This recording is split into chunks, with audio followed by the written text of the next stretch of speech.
every day, one by one, I'm gonna try every recipe of Laura, starting from the very beginning. Come, join me on my challenge. Let's go!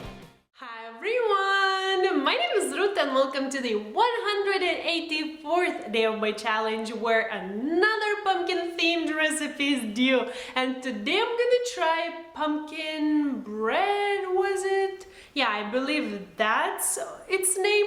And another thing I just realized, okay, like a moment ago, that even though this is like the third or fourth recipe, pumpkin themed recipe, I still have no idea what pumpkin tastes like.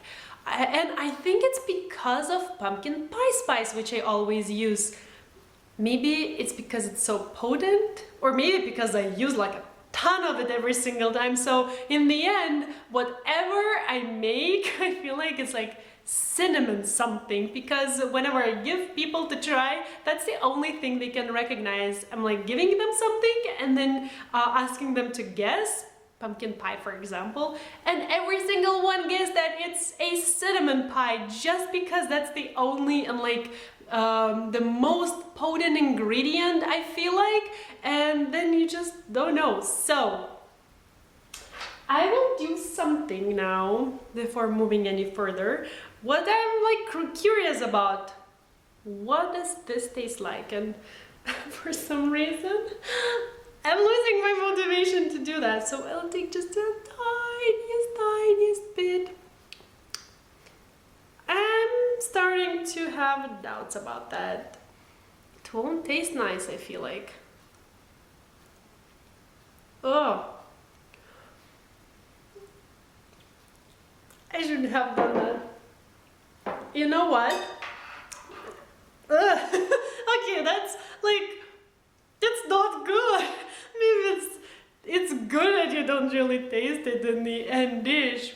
It's totally something what babies would eat, I feel like. It's not horrible, but that's not something you want to eat with a spoon. Man, 1 second. That's not an aftertaste I want to have in my mouth. Well, but now I know. So before going into the ingredients, I want to mention two of them. One of them you just saw, pumpkin puree. As I mentioned so many times already, this is the one I made myself from scratch, just because I'm living or traveling around countries where you cannot really find a canned pumpkin puree. So for the longest time, I was skipping all of these recipes. Man, that tastes so bad. I shouldn't have done that. So I was skipping all of these pumpkin themed recipes, but then one day I saw pumpkin and I made a lot of pumpkin puree. So if you're anything like me, or if you like doing homemade stuff, I will leave the link in the description box to the video where I show step by step how to make this not really nice tasting thing. Oh my goodness, I will live with this taste for the rest of the day, won't I? And then the other thing I wanted to mention is the pumpkin pie spice. Again, I'm not really sure if it's outside America, if there's any pumpkin pie spice, outside America, just because I really travel quite a lot and I haven't noticed it anywhere. So needless to say, once I found the pumpkin, I had to find some substitution for the pumpkin pie spice, and I did. I made a huge batch of it and I will use that. You will not see in this particular video what exact spices I use, but I will leave a little note in the written recipe in the description box down below of what you can use instead of pumpkin pie spice. And I promise, once you make this pumpkin bread, you will not taste the pumpkin. I'm sure of that. I'm like waiting for that pumpkin bread now. I need to kill this taste. Man, that was a mistake. Okay, so now let's go over the ingredients and let's get started. We're gonna need 200 grams of flour, 300 grams of sugar, 150 grams of pumpkin puree, 100 grams of vegetable oil, 2 eggs, 1 tablespoon of pumpkin pie spice, half a teaspoon of baking powder, half a teaspoon of baking soda, half a teaspoon of salt, and 1 teaspoon of vanilla extract.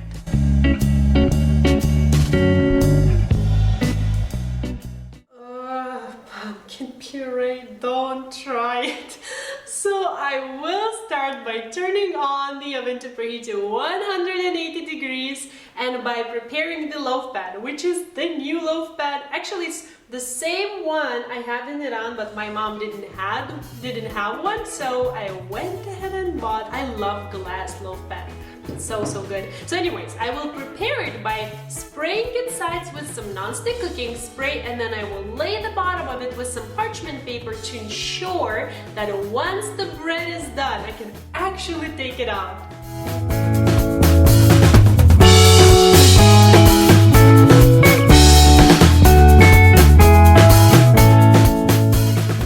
And now for the wet ingredients and the sugar, which always sneaks in with the wet ingredients. So I'm gonna take this pumpkin puree, the vegetable oil, sugar, vanilla extract, and the eggs, and I'll just mix everything to combine.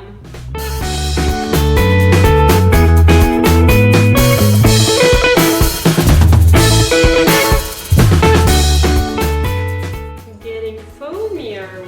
This was really quick, by the way, mixing all of those ingredients together. So now before adding the dry ingredients to the wet mixture, I want to quickly combine them together, just very briefly. So I'll add the pumpkin pie spice, and I don't really remember which one is which one, but they're all half a teaspoon. So baking powder, baking soda, and the salt. I'll combine everything together again just for a second and add to the wet mixture.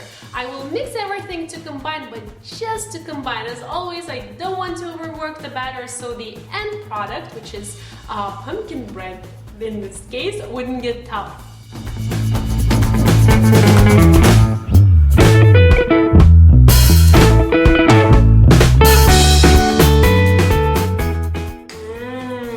Now it smells nice and sweet and yummy. So into the loaf pan.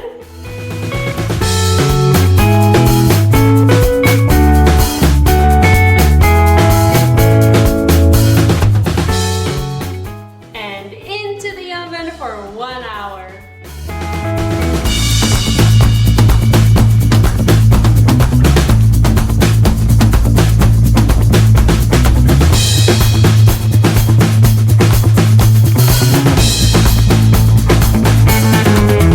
Look at this! I worked so hard, I did so much in that hour that this pumpkin bread was baking, but this smells so amazing. No memories of the pure pumpkin puree left, alright? And it smells so good. The whole home smells so good. And I just want to keep holding this so you could see, but we both know that I will not do that as I have things to taste. And by the way, I didn't mention previously, but I just let the pan and the pumpkin bread cool down just a tiny bit so I could handle it, the pan itself, and just take it, the bread. I cannot. Anyway, so I could take it out, like I could touch it, but it's still warm. It smells amazing, and this is crusty and soft at the same time. I need to move this a bit. We already have some experience here, alright.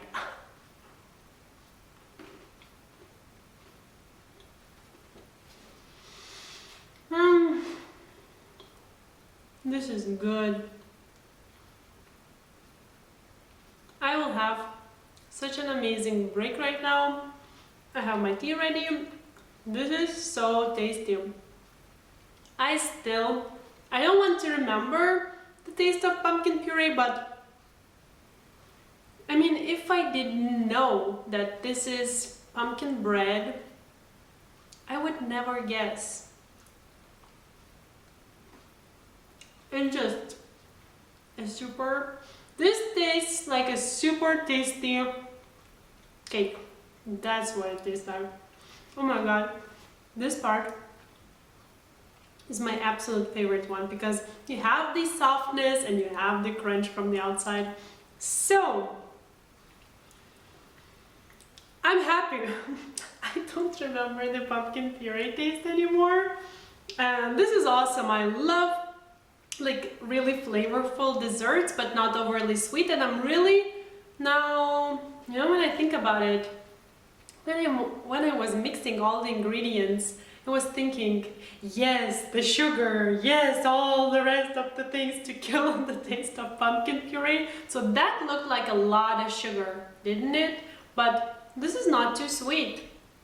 Or my taste has changed, I don't know. I think I kind of gotten used to Laura's levels of sweetness, but this is not too sweet, so it's great. I will have, by the way, look at this. I want to show you my cup. This is from my childhood. The tea is really hot. There's like a fox and oh, this is like a fairy tale. Anyways, someone needs to go and have some rest. So here it is, and if you want to go and look at the original recipe by Laura, you can find it as always in that corner. Just click and go and watch her. We all love her, don't we?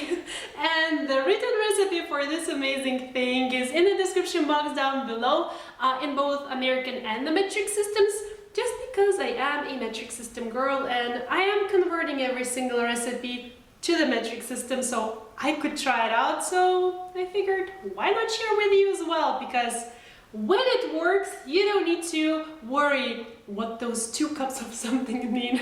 You just look at the metric measurements. So I really hope that this was fun and helpful. If you have pumpkin puree and if you have never tried a pumpkin bread, I highly suggest. It's really, really yummy and super, super fall-like. Just you will love how your home smells while you're making this. So thank you so much for watching and I'll see you soon. Bye!